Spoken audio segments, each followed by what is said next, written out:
What's up, guys? Jay Lee here. I wanted to kind of just make a little podcast and talk about some recent events, talk about some things. It's really late out. It's 2 a.m. I can't sleep. I've had a headache for a few hours, and it's been super hot in my apartment.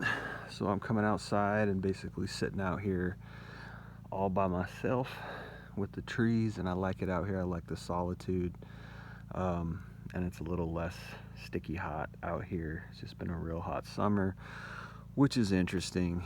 Seems to confirm what everybody's talking about global warming, or maybe it's just whatever, and it's a sign of the times. We got the Ukraine war going on, and we've got racial issues with Trump trying to come back into office, which is crazy. And there's just so much turmoil and so much unrest and politics going on. But I think at the end of the day, God is still king. I still uplift Christ as, the ruler of the universe, as the ruler over all these political situations, the social situations. And I'm not saying I'm a perfect person, and I'm not saying I live up to his glory in any way, but I do exalt Christ as the king over the universe, regardless of all the strife and the pain and the suffering down here on earth. So I hope I'm not talking too soft, but I don't want to talk too loud also, because I'm outside and I'm just enjoying this nice little space here, which you guys can't see because my phone is too dark. And it's very dark out, but it's a nice little crook and cranny area. You can't tell, but it's nice in my little apartment. So, current events. I wanna just kind of update and say what's up to everybody on my channel. Say to some degree that I apologize for kind of putting out way too many videos rambling on about random angst and red pill issues, even though they are prevalent, even though they are multitudinous, which is not a word, but I'm gonna make it a word right now. There's lots of multitudes of issues in the red pill community going on. And what is going on with the red pill? So much strife amongst red pill content creators, so much beef. And then, of course, you've got outside people who are coming in and trying to monetize off of that and gain popularity. And it's just a super, hate to use this word, but it's a clusterfuck of just differing opinions, differing issues, and things like that. And we have, to a great degree, strayed away from the truth, which is what the red pill is all about. And I admit I have partaken of it insofar as I have been a consumer of the drama, right, and gossip, and I admit that I watch too much of it, and it's my diet, and I just want to kind of cleanse myself. You know how people go on a cleanse or they fast? That's the whole point of fasting, is to cleanse yourself, cleanse your body, and I wanted to I kind of want to do that. I want to cleanse my palate. I want to cleanse myself of all this content that I've been consuming, and even maybe creating to a certain degree. I don't know. I just I want an enema from all that. And a lot of it is just clickbait. A lot of it is just he said, she said, and the next shocking thing and things like that. And it's just so, and it's easy to get caught up in it. It's just like the Trump thing, like Trump is just he's a facilitator of drama, and that it has been, he's learned how to monetize and capitalize on drama, which is something that Andrew Tate is doing, even though the guy's guilty, even though Trump is being indicted and he's under criminal investigation, which is crazy because, that actually just throws fuel on the fire, because it kind of validates a lot of what the right is saying, such as oh, it's all corrupt. They're corrupt, so they're going after Trump. And maybe that is the case, but I think at the end of the day, Trump is one of them. He's a bureaucrat. He's a Freemason, probably. He's one of them. He's just controlled opposition. And what's crazy about it, though, is he controlled opposition? Because of how the media attacked him, it would seem like he's actually a rogue a rogue operator, right? And, you know, he's definitely one of them. He's a guy he's a guy part of that secret club behind the scenes. But then he came out and talks out against him, and it's like maybe he's just this rogue operator, and they're trying to go after him, but he's still one of them, which is weird. It's just such a mind fuck, and it's just like it's all like a movie, you know. But it's, to me, and I look at all this just this gumbo, this hodgepodge of this plethora of you know, drama and crap, and I'm just like, we gotta be close to the end times, man. We really do. You know, particularly, like, you know, you look at somebody like Andrew Tate, and it's like, here's a guy who's just a arrogant blowhard, and so was Trump. And I've been talking out against Trump for years. And people, if you listen to me, if you know me, if you know my channel, you know I'm not a liberal, and you know I'm not left leaning. In fact, I talk against the left more than anybody, and I hate to play into any divisiveness.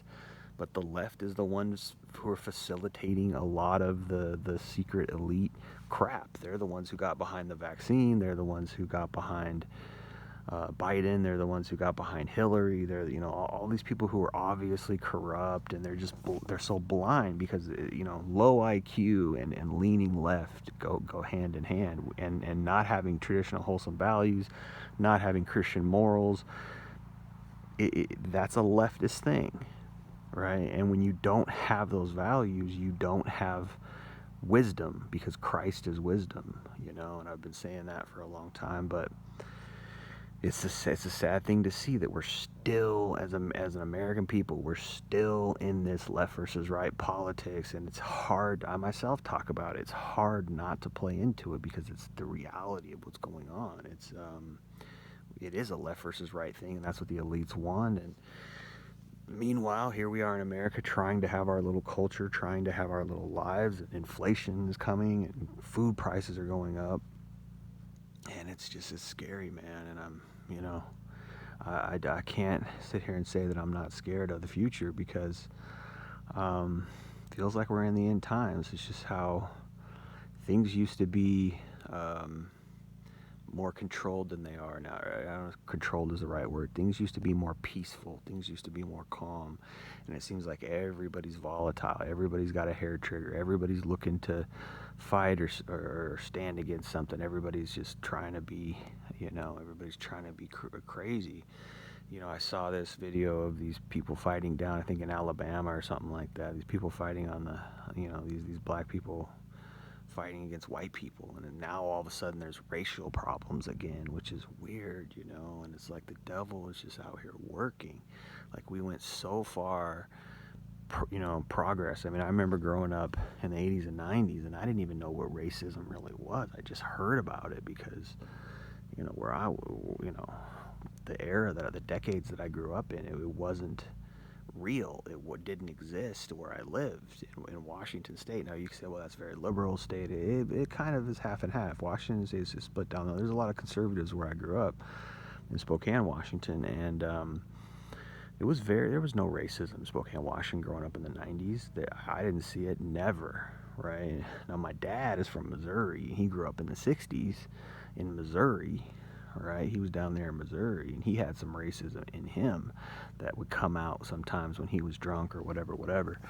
But that's the only time I ever saw it, which was in my dad. But it was only because my dad was messed up, you know. He was dysfunctional, and he was an alcoholic and whatever. And I just took it to be like, I understood it. You know, I read Huckleberry Finn. I studied the racism from the South, and I understood that, like, you know, even at a young age, I understood that, well, that's just his background. You know, the people that he grew up with were racist, and he grew up in a white, racist Southern area. People say Missouri's the Midwest. I don't think so. To me, it's the South. And people who are from the South, when I talk to, they say, yeah, Missouri's very Southern, in culture at least. But, you know, yeah, that was something that was in his culture, but that's not something that was in our society growing up in Spokane, Washington in the 1990s.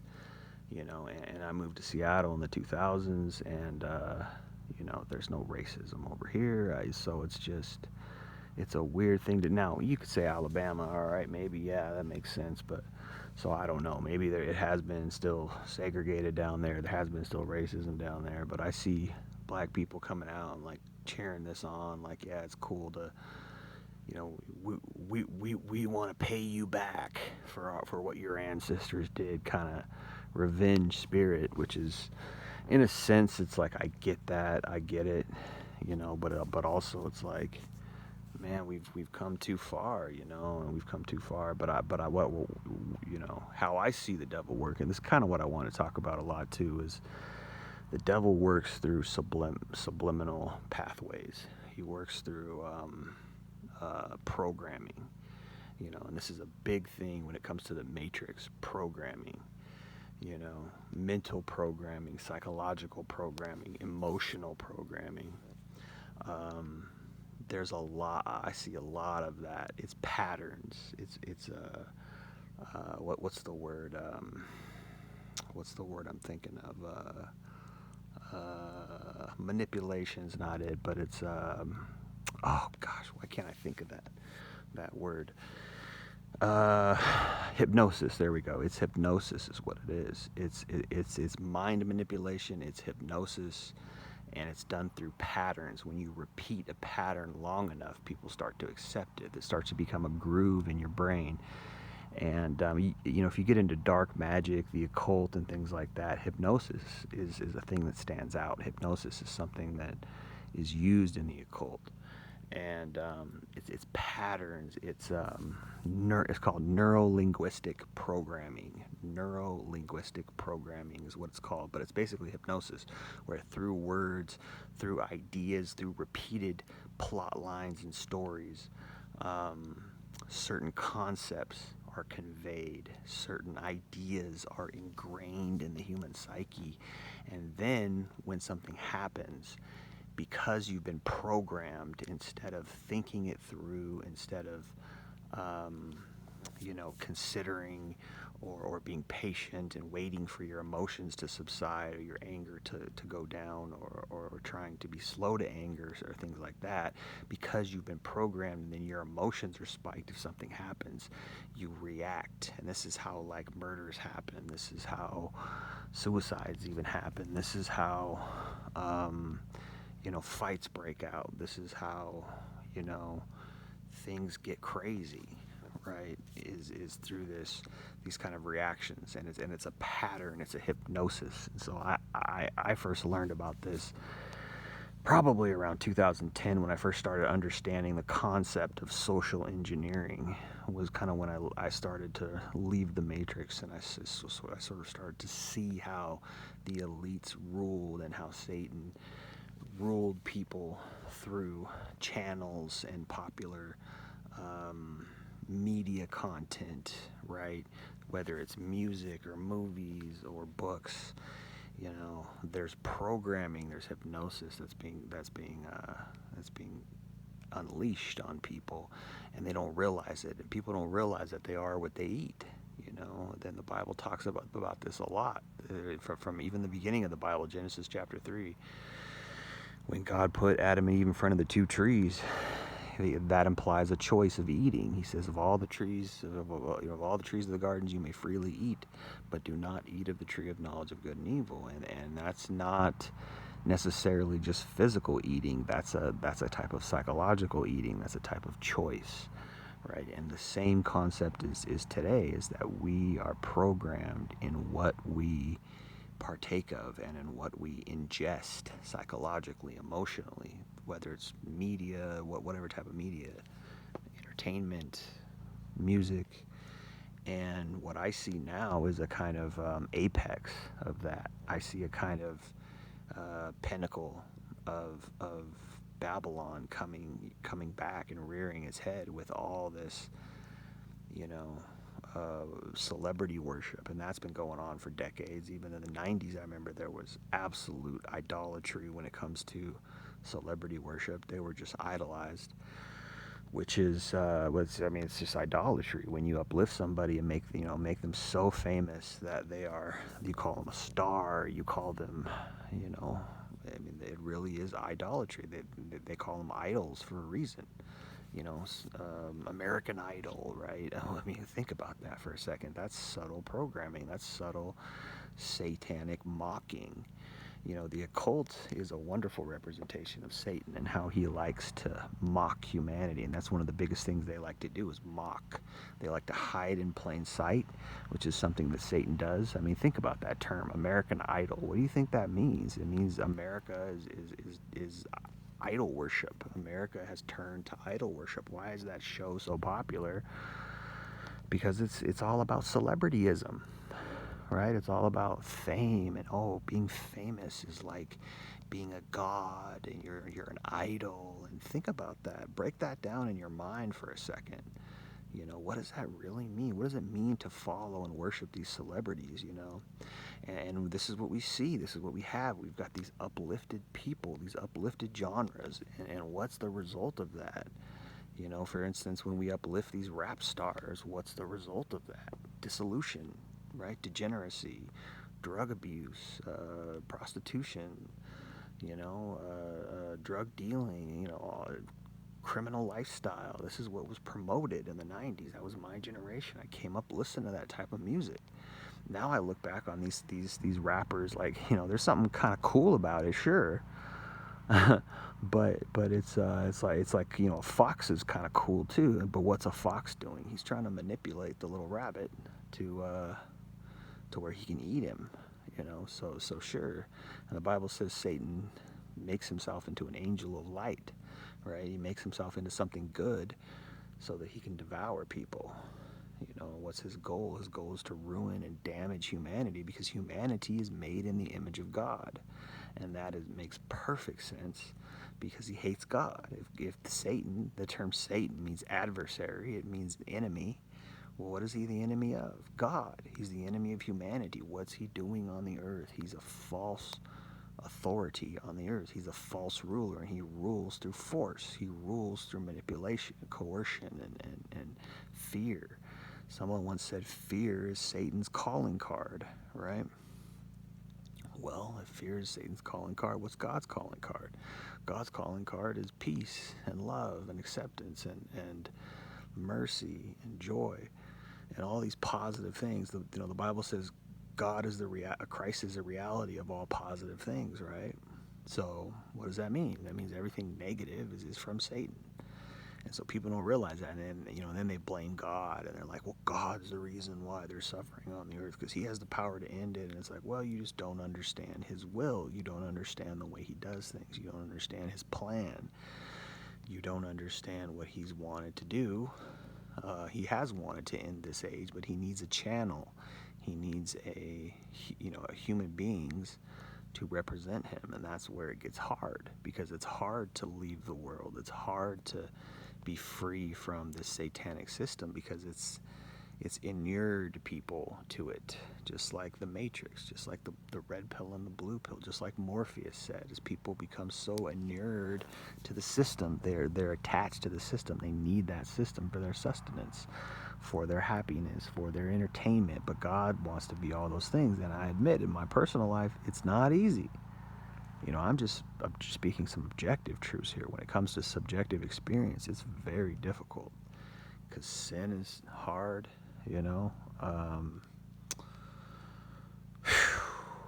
The soul life. You got the soul life, which is hard to deal with. And the world is hard, and all these things out here, and it's a difficult road, and you're kind of alone in some ways, unless you're with the other members of the body of Christ, or you're praying to God, or you're close to God. I mean, we're never really alone, but particularly if you're a single person. And then of course you have the red pill. You've got the real truth and real reality, and so you would like to be like, hey, yeah, let me just marry somebody, and she'll be my helpmeet, and she'll help me out in my Christian walk. But then everything's messed up. You can't find a good woman. You can't, you try to date around, and there's just these messed up women, and then you jump fully into the red pill, because you're like, yeah, this all totally makes sense. This is my generation of corruption. And then you start to see Satan in the background, this dark silhouette of this dark hidden hiding character, and highlighted with, in the background of all this dumb shit that's happening, all these, promiscuous women, all this sickness, this partying, this carpe diem crap, this YOLO crap, you know, um, and what's the end result of it? Degeneracy, dissolution, uh, divorce, damage. It's sad, man. I was at the store the other day and I saw there's this young woman who was digging through the dumpsters, and she probably wasn't older than 28, 29, and she just looked horrible. She was super skinny and she was digging through the dumpsters, and I said to her, hey, because I went to the store and got some peanut butter and bread because I want to make peanut butter sandwiches. And I said, hey, do you want some of this? I got peanut butter and bread. Are you hungry? Well, the first thing I asked is, like, are you hungry? And she said, yeah. And I was like, oh, do you want a peanut butter sandwich, or do you want peanut butter and bread? And she's like, oh, do you smoke? And I'm just like, no, but I just want to make sure that you're eating and whatever. And I was like, if I give you this bread and peanut butter, will you eat it? And she's like, oh yeah. And so I offered it to her, because I'm not gonna like bust out a piece of bread and just give her a piece of bread right there. I mean, maybe I should have, I don't know, but I just gave her the whole. I was gonna give her the whole loaf and the whole jar of peanut butter. And she's like, oh no, that's okay. She's like, can you make it for me or something like that? And I was like, nah, I can't really help you there, because I'm not about to just like bust out the bread. And I mean, maybe I should have, I don't know, but it was weird, and I just kind of felt awkward, and I didn't know, because she was looking bad, and I was just like, I wanted to just give her the whole loaf, and so she could take it and get some food, because she looked starving. And so, but she's just like, oh no, that's okay. And she walked off, and I think she was trying to get me to like get high with her or something. It was weird. But I'm not talking about like weed. I'm talking about the people out here are on meth. People out here, in Seattle, it's brutal for a lot of these people. Anyway, and so it's just a result of this damaged society. But anyway, man, and frickin' this whole Andrew Tate thing is crazy. The guy has so much evidence against himself, and he's admitted all this stuff, and he's coming apart at the seams. He's making these weird, arrogant, creepy videos where he's like yelling at the camera now and stuff, and it's just like he knows he's going to jail, he knows he's going to prison, and it ain't gonna be fun in Romania. Romanian prison probably, I don't know, but he hides behind this like, oh, I'm a man of God, and and he's just, it's creepy, and it's like the guy's a psycho. He's a manipulative sociopath, and like these people are worshiping this guy. These young men are worshiping this guy, and I'm not going to sit here and act like he doesn't speak some truths. He doesn't speak some enlightened stuff about society and the Western world and the hypocrisy therein. But the guy's a criminal. He's a sex trafficker. So it's like it's kind of a cult. He's kind of a cult leader behind a keyboard, and it's weird, and it's just like, but despite the evidence that's coming out, despite all this stuff, he is still convincing people that he's innocent, and people are so misled and so dumb. And I'm looking at these comments, and they're praising this guy, they're worshiping this guy, and I'm like, I don't understand how all this evidence is coming in. Like, are you not watching the evidence? And it's like they're putting their head in the sand, and it's like, at the very beginning, I was very, very, before any of this came out, and even at the height of his popularity, before he went to jail, before he got accused, etc. Even a couple years ago, I was hesitant to put out videos about him, because I was just like, I don't need any backlash, or I don't, it was at the height of his popularity, but I never trusted. I was like, this guy's he's incongruent, he's inconsistent. He is on the one hand acting like he's this leader and he's a moral superiority type of figure, and then at the same time he's boasting about all the women he slept with, and he's got excessive materialism and all his cars and stuff, and I'm just like, this guy doesn't add up, you know. And then also, which for some reason nobody seemed to notice, he was very open and blatant about the fact that he ran a webcam business. So what I don't understand, and there just must be a lot of young men out there who are disenfranchised, and there must be a big target market of young men who are not very smart, who are disenfranchised, and do not understand nuance or do not understand how to think abstractly or like compare and contrast. Because look, the guy freaking made his money doing porn, doing cam girl stuff, right, which is damaging to young men. He's admitted to manipulating lonely simps, lonely guys who are giving all their money, and he's done it in a blatant way. And if you go and watch how he did all that, it's disgusting. And you know, he admitted to not caring at all if people were losing their life savings, etc., for some woman. And it's sad. It's like, why are these guys are so lonely. And this is how modern scarcity, this is how scarcity for women has damaged men so much. And this is hypergamy, because it's hypergamy on overdrive, because women are so sought after and women are so idolized in our society that young men can't get wives. Young men can't get any attention. And women are so duped by the devil that they really think that, you know, they're oppressed. They really think that we live in a time and a society where, for some reason, there's this patriarchy and women are oppressed when they're actually the most privileged citizens ever. And it's bonkers. It's bonkers how much in deception they are, how much they're lost in these feminist lies. Anyway, and then the young men, as a result of that, are lonely, and they have no wives, and they have no women giving them attention. And so what do? They go on these cam girl sites because they're so starved for attention. It's not like they're just trying to get off because they could just go watch porn for free. No, they want attention. They want the interaction. They want to talk to a woman.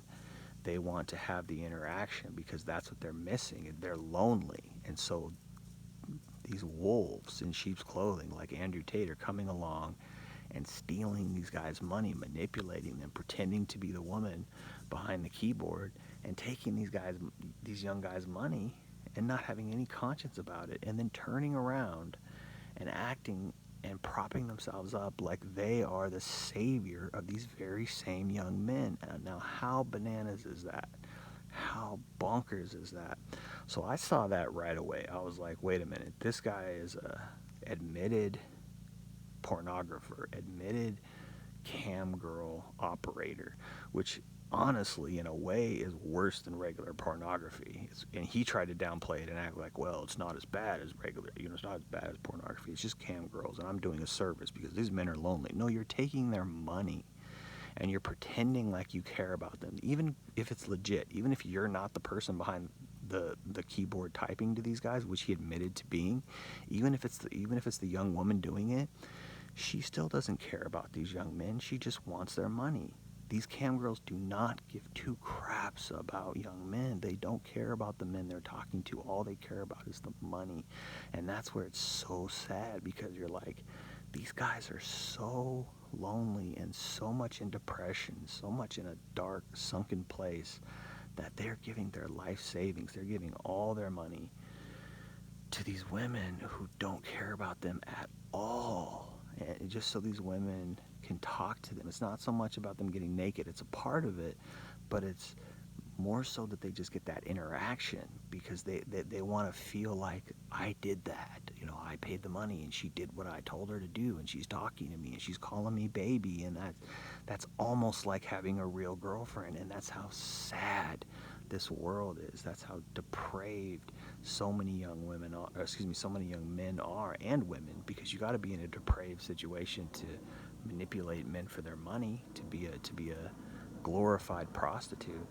In a way, pornography, just the hardcore pornography, is better, because it's like, well, they're just getting paid, they're doing the act, it's real, there's no manipulation, there's no lies, and then guys jerk off to it, and then that's it. And everybody kind of gets something out of it. It's kind of more real, and it's kind of more honest. But when it comes to cam girls, it's like everything is a lie. Every part of that is deception. Every part of that is manipulation. Every part of that is phony.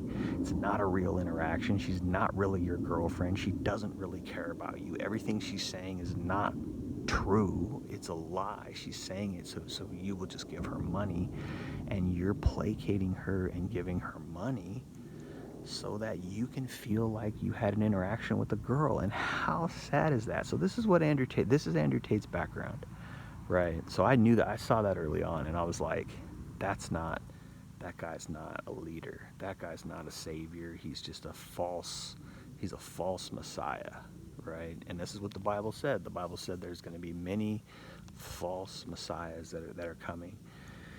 And he's an obvious one, in a way he is. In a way he's not, because I guess you could say, like, if you don't do your research and you just watch certain of his videos because you don't have time or whatever, and you somehow missed the times he was bragging about being a cam girl operator and bragging about pimping the women, right? If you somehow missed those videos and all you watched was his motivational videos because you had to work or whatever, like, maybe, I guess, I could see that, but it's like, the guy's been brazen and blatant and unabashedly arrogant about bragging, about doing this, about pimping, about being a pimp. And so how could he be the solution and the problem at the same time, right? That doesn't add up. That doesn't make sense. So it's kind of like, to me, I'm like, well, wait a minute. Why all of a sudden is somebody like that prominent? Why all of a sudden is somebody like that the most Googled man on earth? Why? And I don't know if that's actually true. He said that, but I don't know if that's actually true. But I know he's pretty darn well popular. Everybody around the world knows him now. At least anybody on social media knows him. Or on YouTube, because he's all over. He's figured out the algorithm, whatever.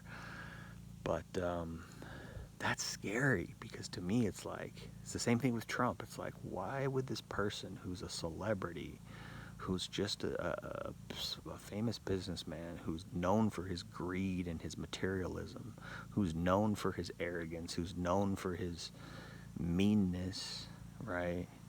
And shrewdness, why is somebody like this all of a sudden president? Why is somebody like Andrew Tate all of a sudden super famous? It's got to be the devil. It's got to be. Nothing else makes sense. Nothing else adds up. Why are these people? Because they're tools of division. They're tools of corruption. They're tools to corrupt and divide humanity in certain ways. And look at the result, in a way, I thought things were dying out, but it's like, maybe things are coming back. Trump's coming back to office, and now you have the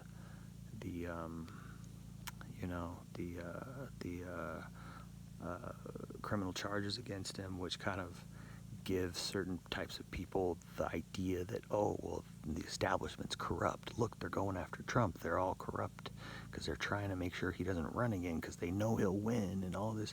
So it gives them validation for the Trump martyr syndrome. Oh, he's a prophet. He's a martyr. And it's bananas, man. But I don't know. I think I'm at a place in my life where what I really want to do is get away from it all. What I really want to do is detach from this part of the Matrix. Because, I could sit here and be like, I really left the Matrix, da-da-da-da. But if I'm on social media, and if I'm talking about all this stuff, and if I'm, following all this stuff, am I not in the Matrix too? I mean, a lot of the reason why I do it is, because it not only is this fascinating, but it's like, I look at it from the standpoint of like, other people. Like, it's not just for me. It's like, I look at it from a sociological standpoint where I'm like, look, people are following this. People are, young men are being indoctrinated with this type of crap. For instance, like the Andrew Tate cult kind of thing. People, young men, so many millions of young men are being indoctrinated by somebody like that because he says some good things, but it's like, all cult leaders do, right? All cult leaders say good things, and then they also do heinous things behind the scenes, or they do all this evil behind the scenes, right? So, which is how cults happen and how all this kind of stuff is sets off, right?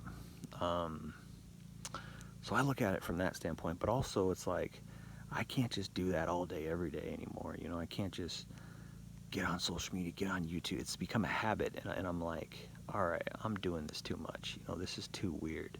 This is too,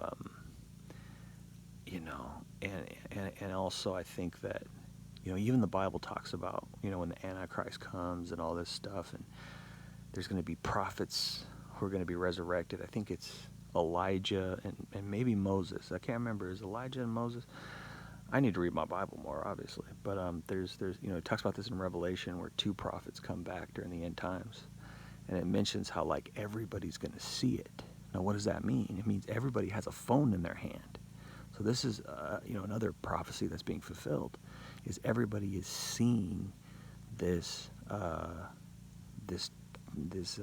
heading up, this pinnacle of human culture. Everybody's seeing it, you know. And somebody like Andrew Tate, to me, it exposed, and even the COVID thing, it exposed a lot of how tribalism and how humans group together and how humans are massively able to be led now. I don't know if that could have happened in the 90s or even the 2000s. I think people would have just been like, nah, we don't care. Nah. There was the Ebola scare, and it was just like, nah.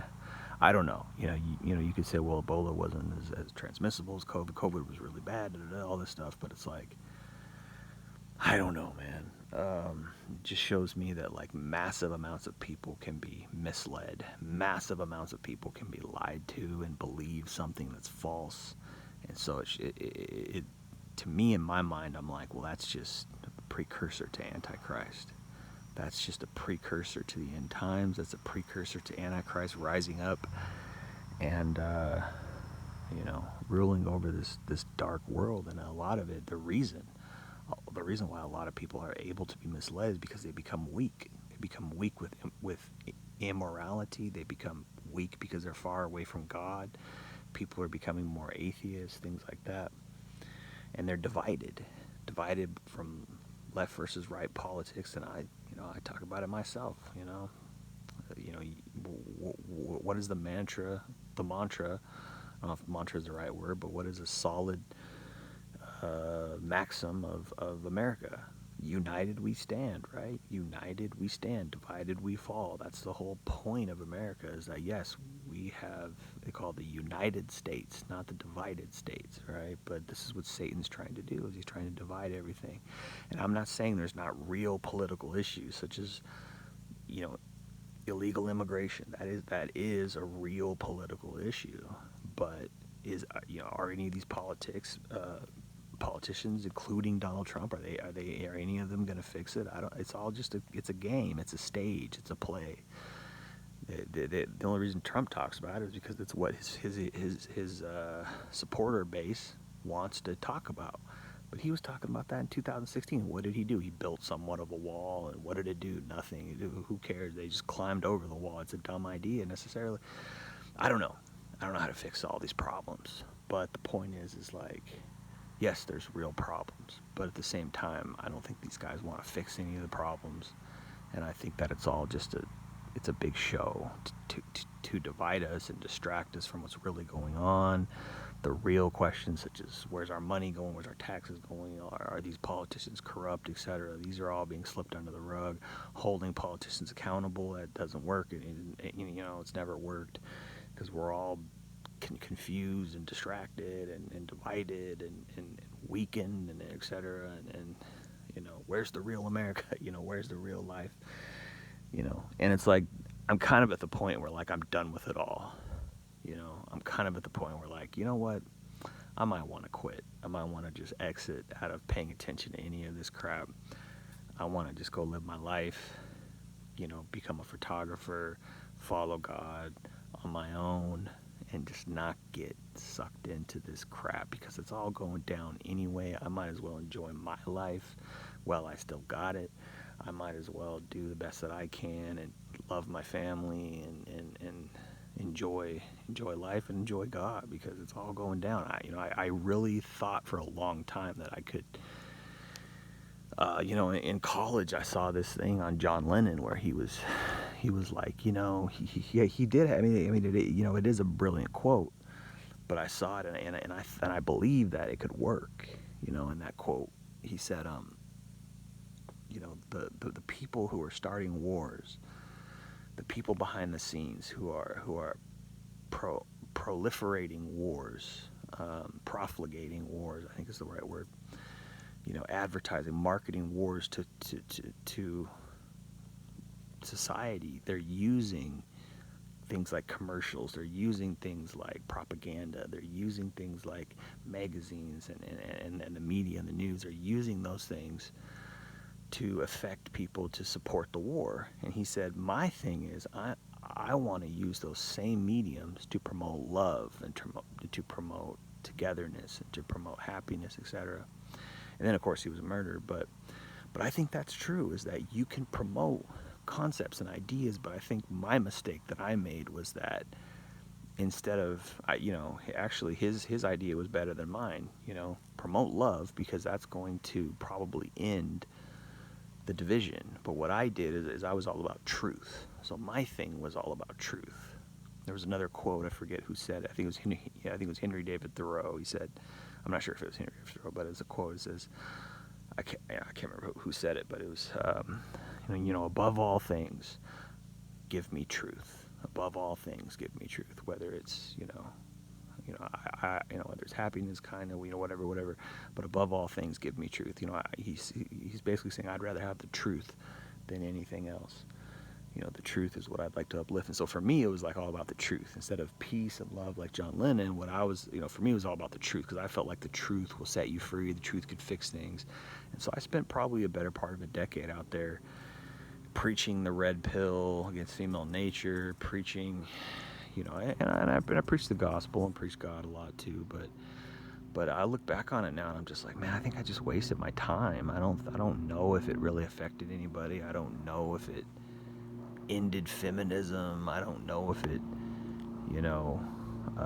helped any people, maybe some people, maybe some, I don't know. But now I'm at the point where it's like, it doesn't matter what I say. People are going to do what they're doing. It's like, I could be this talking head on social media for 20, 30 years and it won't matter.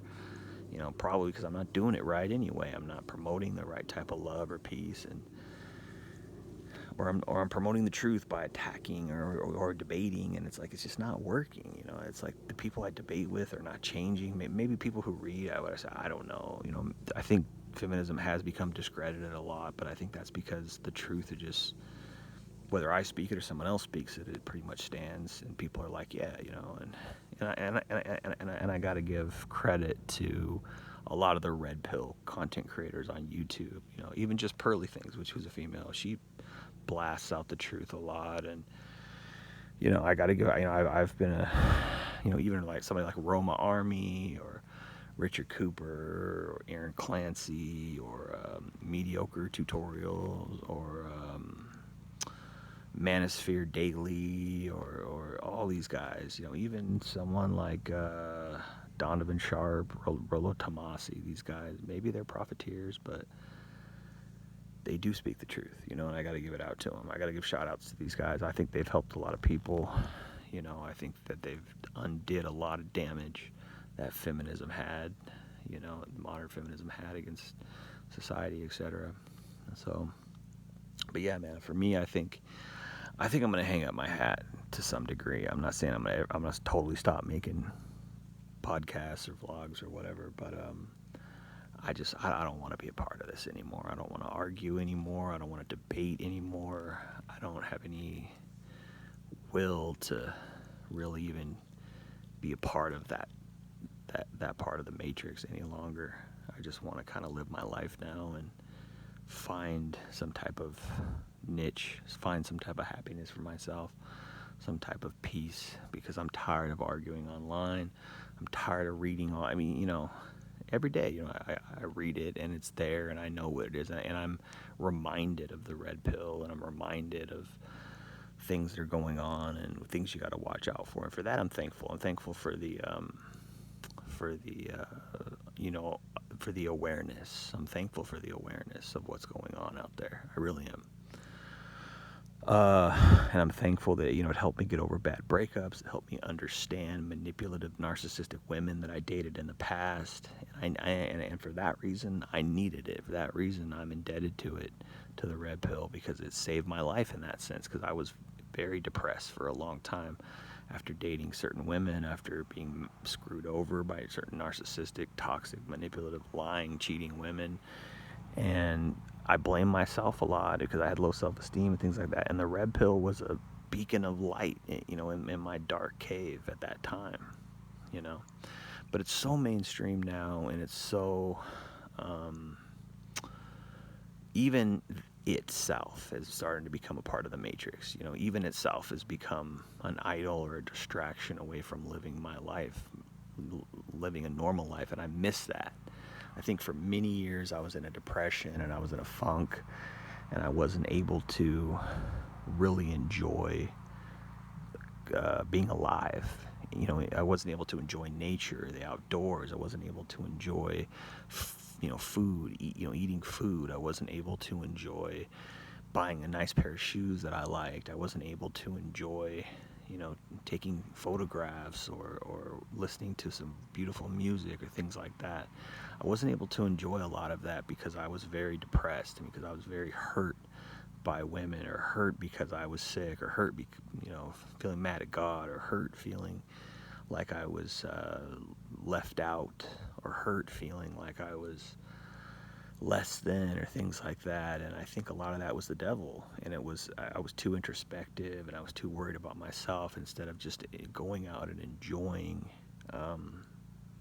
being outside, going out and walking on the grass, going out and smiling at people, or talking to somebody, or going out to a field and enjoying nature or whatever, things like that. I wasn't able to do that because I was so depressed, and I was tired, and I wasn't eating right, and I wasn't exercising, and because I had these bad relationships, or I had these bad experiences, and I was mad that I wasn't married, and all these things, right? You can get in that type of funk. You can get in that type of dark place, and then certain things become repetitive. Certain things become hypnosis to you, where like every day you're reading the same thing, or the same things are coming to you because you're thinking, your type of brain wiring is focused and obsessed on certain types of things, and so that's all it's like your life has become an algorithm, right? Your life has become this pattern or this algorithm, and I think maybe to some extent we're all leaving that. I hope we're leaving this social media trap, this social media matrix, and I hope we come outside again, and I hope it's not bad. I hope we're not, we end this racism, and we end the politics, left versus right, and I hope we just get outside again and enjoy nature, and enjoy being human, enjoy being normal. And I think maybe I can see some glimpses of that. But also, being a Christian and reading the Bible and knowing, what the Book of Revelation says in the end times prophecies, etc. It's scary to think about what's coming, and when's it going to come. I don't know. In this decade, maybe next decade, maybe the next couple of years. Who knows? But it doesn't look good. So I just want to go back to being normal, man. I want to go back to really living like I used to live in the 90s, like just enjoying being alive before all the negativity, before all the pain, etc. Anyways, guys, I'll probably leave it there, but that's just some stuff that's on my mind. I'm not saying I'm going to stop making these videos. I'm not saying I'm going to quit being a podcaster or whatever. I know I've never been very popular, but I feel like some of the things I've said have helped people. I think guys have come out and said, "Hey, man, nice video. You speak a lot of truth. You really helped me." Certain things like that, and that makes me feel good, And a lot I just talk to, get stuff off my chest, and maybe I feel like I have somewhat of a unique perspective at times, and maybe I can help people. But aside from that, I hope this, my voice wasn't too, minimal to tonight, because I'm outside and I don't want to talk loud because I'm out here enjoying the cool air. But I hope y'all are enjoying things. For me, I just want to be out here all night, just looking at these trees and looking at this beautiful, cool night, and enjoy God, and hopefully God's going to keep me, and hopefully God keeps you all in his graces. Hopefully God is being good to you, and hopefully you're being good to God, and you have a relationship with God, and you talk to God and things like that. And I know I can get real religious at times. That's my own kick.